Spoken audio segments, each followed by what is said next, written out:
Once again, good morning to all of you. Class 7, Social Science. Saurabh sir is with you. How are you? All are fine? Beta, stay safe, stay home. Now, we'll start with our chapter number 4, Major Landforms. Major Landforms. इसको समझने के लिए, landforms को समझने के लिए हम थोड़ा सा इजी कर लेते हैं। मैं आपको बता देता हूँ कि हम याद कैसे रखें।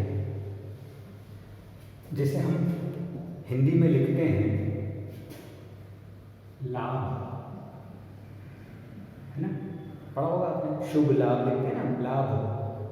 अब मैं अगर इसको रोमन में लिखता हूँ लाभ को, तो मैंने लिखा LABH, लाभ हुआ ना, LABH लाभ, प्रॉफिट। अब अगर हम इसको एब्रीविएशन देखें, अगर हम धीरे धीरे, तो हमको बहुत जल्दी समझ में आ जाएगा कि जो ये अर्थ है,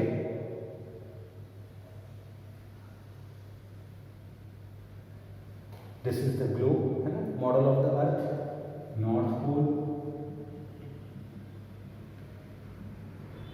साउथ पोल, है ना, कहाँ झुकी है, टिल्टेड टूवर्ड्स ईस्ट। कितनी झुकी है? अगर यहां होगी तो 90 डिग्री, अगर अर्थ यहां होगी तो ये नॉर्थ पोल होता और ये साउथ पोल होता, राइट।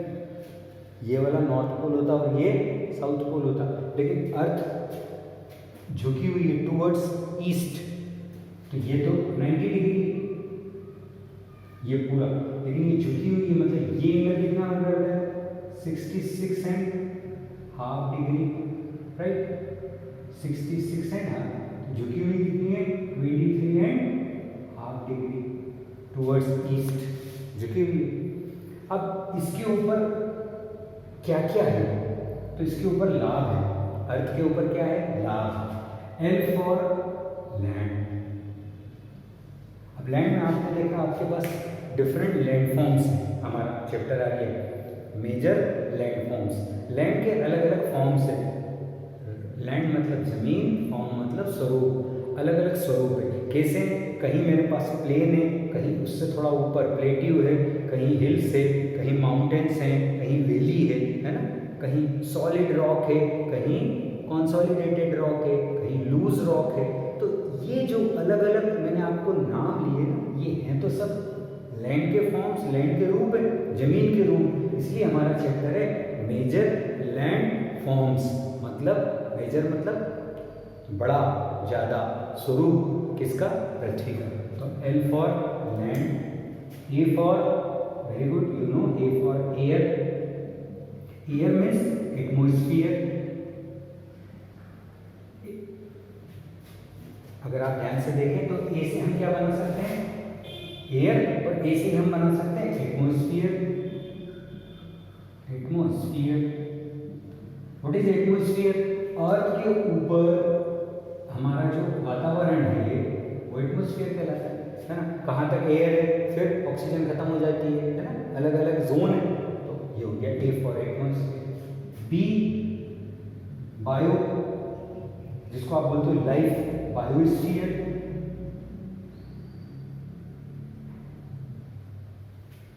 Biosphere, right. LAB, आप इसको बोल सकते हैं lithosphere, litho means land, atmosphere air, biosphere life, and H, very good, hydrosphere. Hydro means पानी, स्फीयर मीन्स, है ना, सर्कल, गोला। हमारा पानी कितना है, आपने बोला सर 75% वाटर है अर्थ में, ओके। लैंड कितनी है, 25% लैंड है। ये क्या है सर, आपने कहा एटमॉस्फेयर। कौन रहता है यहाँ पर, सर आपने कहा human beings, animal, plants and animal, है ना, plant kingdom and animal kingdom. ये हो गया bio, only life is possible on earth, earth पे लाइफ पॉसिबल है। क्यों? क्योंकि अर्थ के ऊपर एक वर्ड चलता है लॉ। देखना एब्रीविएशन से हम कितना कुछ सीख सकते हैं। अर्थ पे रूल है लॉ, लॉ मीन्स नियम। यहाँ वो लॉ नहीं है, अर्थ के ऊपर है लैंड, अर्थ के ऊपर है एयर, अर्थ के ऊपर है वाटर। अर्थ पे तीन चीज अवेलेबल है, लैंड, एयर एंड वाटर, इसीलिए अर्थ रह सकते हैं। बाकी आपके पास जो अदर 8 प्लैनेट्स हैं, अदर 8 प्लैनेट्स, जिसको आप प्लूटो अगर नहीं मानते तो 7 प्लैनेट्स, रिमेनिंग 7 प्लैनेट, कहीं पे लैंड है, एयर है, वाटर नहीं है, कहीं एयर और वाटर है लेकिन प्रॉपर लैंड नहीं है, कहीं लैंड और वाटर है लेकिन एयर नहीं है। इसका मतलब LAW लॉ जो है लैंड, एयर और वाटर, वो सिर्फ कहाँ अवेलेबल है? अर्थ के ऊपर। तो आज हम पढ़ेंगे अर्थ के डिफरेंट लैंड फॉर्म्स, अर्थ का स्वरूप कैसा है, अर्थ के ऊपर क्या क्या पाया होता है। आप आँख खोल के देखेंगे तो आप देखेंगे सर मुझे तो यहाँ से वहाँ तक प्लेन दिख रहा है, एकदम ज़मीन फ्लैट है, लेकिन सर वो पीछे बहुत बड़े बड़े माउंटेन्स दिख रहे हैं, उसके बाद मुझे छोटी चट्टानें दिख रही। ये सब मेजर लैंड फॉर्म्स कहलाते हैं। कैसे हैं देखिए, अब हम देखते हैं। सबसे पहले हम पढ़ते हैं ग्रेडेशन। ग्रेडेशन मीन्स किस तरीके से सॉइल टूटती और किस तरीके से सॉइल मिलती। तो आप पहला पॉइंट देखेंगे, degradation and aggradation. Degradation means soil टूट कर धीरे धीरे धीरे धीरे धीरे अलग होती है ना, अलग होना। डिग्रेडेशन मीन्स अलग होना, एग्रेडेशन मीन्स मिलना। तो आपने बताया सर डिग्रेडेशन एंड एग्रेडेशन, तो सर एग्रेडेशन में क्या होगा? यहाँ सॉइल डिपॉजिट होगी। वेरी गुड, डिपॉजिट मतलब जमना, डिपॉजिट मीन्स जमना। और यहाँ सॉइल क्या होगी? इरोजन। इरोजन मीन्स अलग होना। तो आपने देखा सर यहाँ सॉइल अलग होगी और यहाँ सॉइल मिलेगी। तो जब सॉइल मिलेगी तो धीरे धीरे एक वहाँ पर हिप समझते हैं, जिसको आप बोलते हैं ढेर, हिप, ढेर बनेगा। धीरे धीरे धीरे धीरे धीरे धीरे बढ़ गया तो पहले ये बनेगा हिल, और अगर इससे भी ज़्यादा बढ़ गया तो माउंटेन। और इरोजन क्या है? जब चट्टान में से लगातार पानी के कारण या हवा के कारण या किसी भी कारण से मिट्टी कटते कटते कटते कटते कटते पानी अपने साथ अलग अलग लाती है। तो एक हो गया डिग्रेडेशन, एक हो गया एग्रेडेशन। डिग्रेडेशन मीन्स टूट के अलग होना और एग्रेडेशन मीन्स मिलना। तो दो सिस्टम हो गए हमारे पास, वेरी सिंपल। अब ये सब एक्सोजेनिक फोर्सेस है। चैप्टर 1 और 2 पे जाइए। एक्सोजेनिक मतलब आउटसाइड ऑफ द अर्थ के ऊपर हो रही है, हमको दिख रही है, और इनसाइड जो होती है वो एंडोजेनिक। तो एक्सोजेनिक फोर्सेस है, बहुत बढ़िया, हमको दिख रही है। सबसे पहले हम कारण पढ़ते हैं कि सर ये डिग्रेडेशन होता क्यों या एग्रेडेशन होता क्यों। चलिए, सबसे पहला रीजन है वेदर से weathering.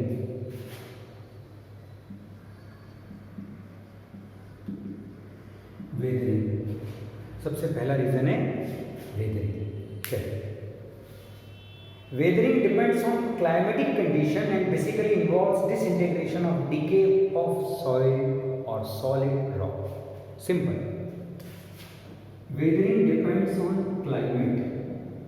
Climatic parameters. Climatic parameters देखो, क्लाइमेट में क्या क्या आएगा? सर आप बोल सकते हैं सनलाइट, बिल्कुल सही, पहला रीजन।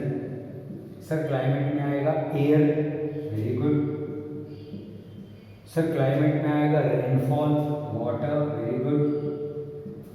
सर क्लाइमेट में आएगा कोल्ड, अत्यधिक ठंड, गुड, राइट।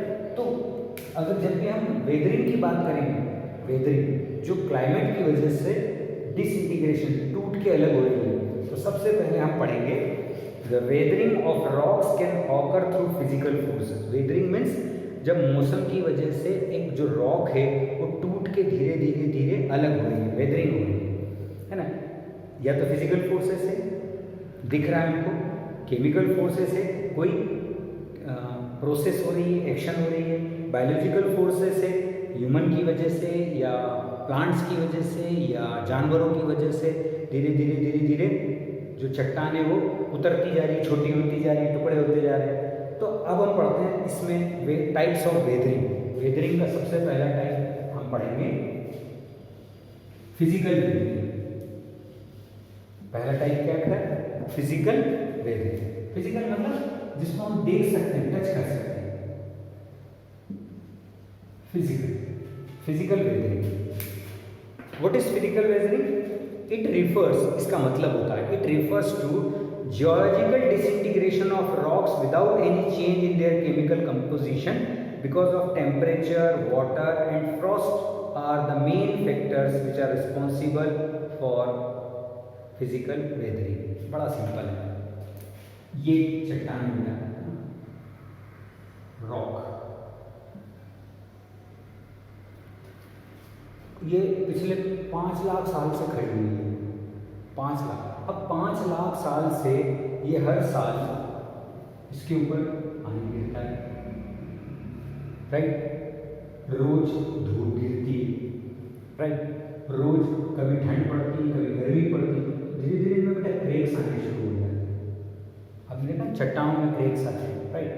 वो क्रेक्स धीरे धीरे धीरे अत्यधिक पानी की वजह से, धूप की वजह से, पानी की वजह से, धूप की वजह से, ठंड की वजह से सिकुड़ती है ना, और एकदम गर्मी की वजह से धीरे धीरे धीरे ये मिट्टी यहाँ से गिरना शुरू हो जाती है। वो मिट्टी कहाँ गिरती है? नीचे। हवा, या तो हवा ले जाती है या पानी ले जाता है। तो फिजिकल वेदरिंग मतलब क्या होता है? बहुत सिंपल है। आप क्या लिखेंगे?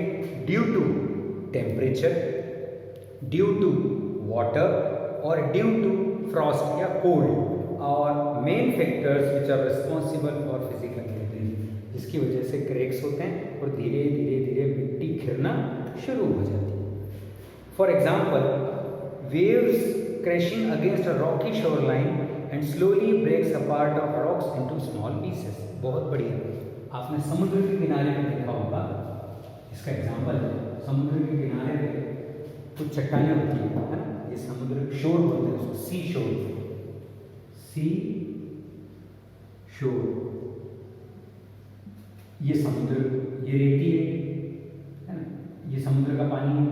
यहाँ पर आपने देखा चट्टानें कुछ दूर पे, जब वेव्स आती है ना, समुद्र की लहरें आती हैं, किससे टकराती है? चट्टान। वापस चली टकराती चली, धीरे धीरे धीरे पानी के प्रेशर से वो रॉक जो है पहले यहाँ से टूटी, फिर यहाँ से, फिर यहाँ से, फिर यहाँ से, फिर यहाँ से, फिर यहाँ से, धीरे धीरे धीरे लाखों सालों में, हजारों सालों में रॉक का टूटना शुरू हो जाता है और धीरे धीरे धीरे धीरे धीरे धीरे एक रॉक खत्म होकर छोटे छोटे पीसेस में बदल जाती है। तो ये एग्जाम्पल हो गया फिजिकल वेदरिंग। तो जब भी क्वेश्चन पूछा जाएगा व्हाट इज फिजिकल वेदरिंग, आप बोलेंगे very simple, temperature, first temperature, water, Frost और क्लाइमेट, कुछ भी लिख सकते हो। टेम्परेचर, वाटर, फ्रॉस्ट, है ना। Changes the rock into small pieces, काहे में बदल देती है?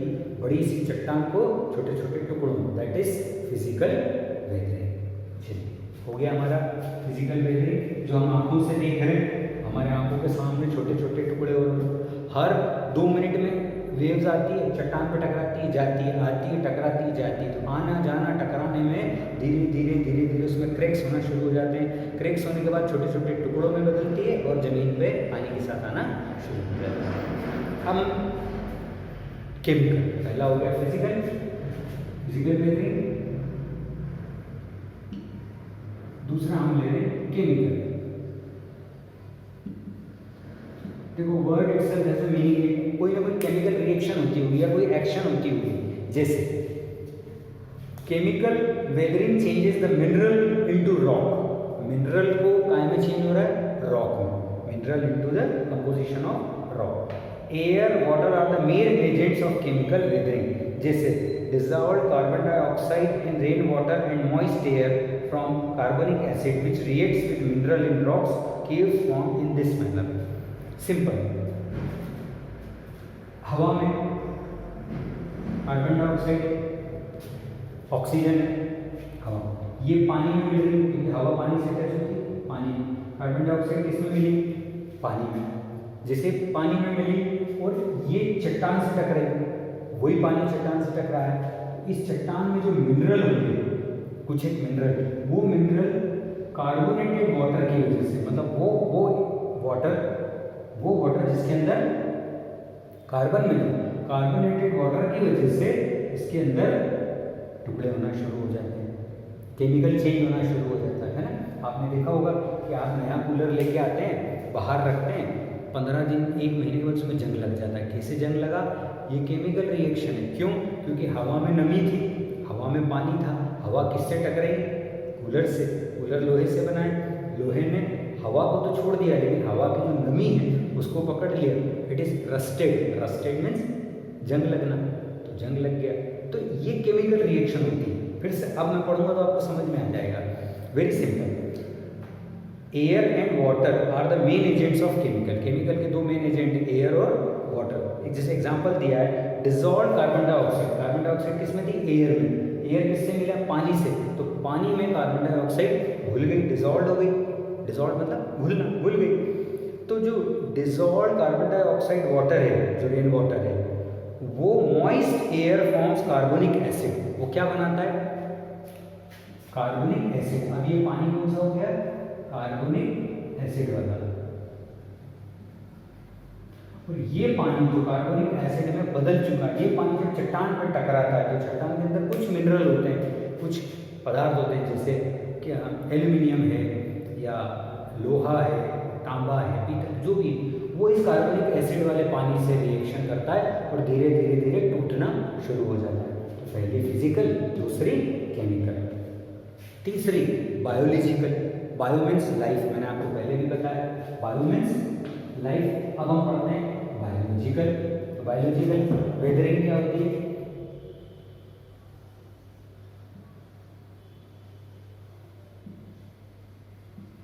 Very simple. बायोलॉजिकल वेदरिंग क्या होती है?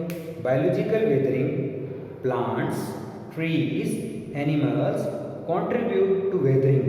Roots of tree may grow into the cracks in the rocks in search of nourishment. अब बायो मतलब लाइफ, मैं बात कर रहा हूँ प्लांट्स और एनिमल्स की। आपने देखा होगा चट्टान के आसपास जो पेड़ उगते हैं, उनकी रूट्स क्या करती है? नरिशमेंट। नरिशमेंट मतलब अपना भोजन लेने के लिए उनकी रूट्स इन चट्टानों के अंदर जाकर उनको क्रेक करना शुरू, because some rock, most of the rock contains different types of nutrients, जो किसके लिए जरूरी है? पेड़ के लिए। तो क्रेक होना शुरू। आपने तो देखा होगा कुछ पहाड़ पे अगर आप देखते हैं तो पहाड़ के ऊपर ही पेड़ उगे रहते हैं। वो क्या कर रहे हैं? वो पेड़ पहाड़ के ऊपर उग के क्या कर रहे हैं? पहाड़ के अंदर अपनी जड़ों को मजबूत कर रहे हैं, नरिशमेंट ले रहे हैं। अगर उनकी जड़ें मजबूत हैं तो धीरे धीरे क्रैक्स बढ़ना शुरू हो गए। क्रैक्स बढ़ने की वजह से जो रॉक था वो सॉइल में कन्वर्ट हो, इट बिकम्स लूज सॉइल, हवा और पानी के साथ सॉइल। दूसरा, सीड ऑफ ट्री में sprout in the soil, it has collected into a cracked rocks. कभी कभी क्या होता है? हवा की वजह से या पक्षियों की वजह से, पक्षी अपने मुंह में फल, छोटे छोटे फल, या उनकी जो बीट होती है, एक्सक्रीटा होता है उनका, उसके अंदर छोटे छोटे बीज होते हैं। ये बीज इन क्रैक्स के बीच में जाके जैसे ही फलने फूलने लगे, वहाँ से पेड़ निकला, छोटे छोटे पौधे निकले, उन्होंने क्रैक्स करना शुरू करा और वेदरिंग शुरू हो गई, है ना। Even borrowing of animal, borrowing समझते हैं? जब कोई रॉक है, जैसे मान लीजिए ये एक रॉक चट्टान है, इसके नीचे रेबिट ने, खरगोश ने, चूहे ने या सांप ने, इस प्रकार के जानवर ने बिल बनाना शुरू कर, खोदना शुरू कर। धीरे धीरे धीरे धीरे धीरे खोदते खोदते खोदते उन्होंने इस पूरे एरिया की मिट्टी जो रॉक थी इसको काय में कन्वर्ट कर दिया? सॉइल में। तो पहला फिजिकल वेदरिंग जो एयर, वाटर, फ्रॉस्ट की वजह से चाहिए। सेकंड केमिकल, जैसे एयर में कार्बन डाइऑक्साइड है, वो पानी से मिला, कार्बोनिक एसिड बना, उसने रॉक के ऊपर अटैक करा, रॉक लूज हो गई। तीसरा बायोलॉजिकल, प्लांट्स, एनिमल्स, है ना, इनकी वजह से रॉक टूटना शुरू हो गई। तो ये कहलाता है weathering. 3 types of weathering, physical, chemical and biological. Thank you.